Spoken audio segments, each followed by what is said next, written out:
Qu'est-ce que vous faites ici aujourd'hui? On est en train de manifester pour mettre fin à ce carnage qui est l'occupation du parc Éole pour y parquer, c'est le mot, les toxicomanes, les dealers aussi sûrement, et que ce parc soit rendu aux habitants et que tout le nord-est soit aussi rendu aux habitants. Moi, en tant que riverain de la salle de consommation à moindre risque à la Riboisière, je sais très bien de quoi il s'agit et de quoi on parle, puisque nos chers élus de la ville de Paris veulent en installer plusieurs dans la capitale, mais d'abord dans le nord-est parisien. Donc pour vivre la situation quotidiennement, je ne souhaite à personne d'avoir une salle de consommation à moindre risque, salle de shoot à côté de chez soi. Vous connaissez Union Parisienne? Oui, je suis au courant, l'association Union Parisienne. Donc le but est de défendre les intérêts de tous les Parisiens et pas que, et de rassembler au-delà pour mettre fin à, pour moi, l'isolement de Paris par rapport à tout le reste de l'Île-de-France d'une part, et faire en sorte que les quartiers et les arrondissements se referment sur eux-mêmes. Pour moi, c'est le but de la mairie, c'est que les gens ne se comprennent pas, vivent dans des environnements différents. Paris Centre va être préservé avec la piétonisation par exemple, mais par contre tout ce qui est autour va subir.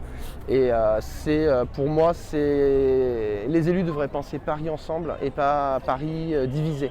J'entends beaucoup parler de toxicomanie dans Paris. Comment vous vivez cette situation?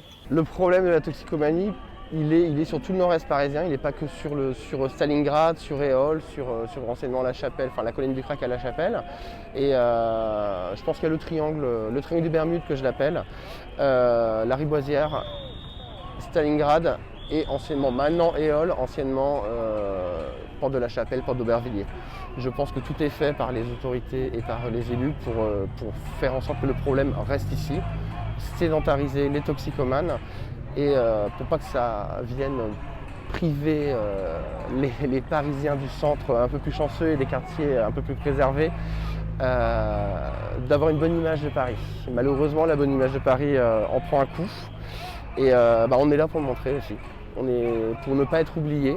Si les élus nous écoutent, tant mieux. Mais tant qu'ils ne nous écouteront pas, on sera là pour manifester, montrer notre mécontentement et notre opposition au fait de prendre des décisions sans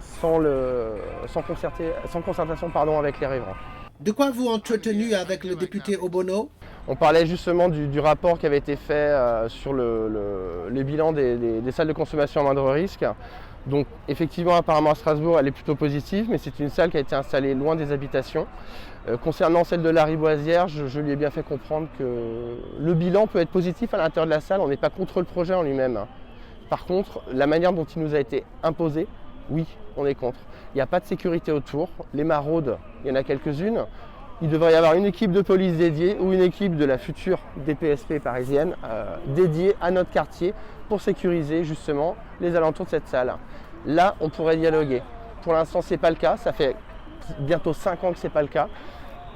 Voilà.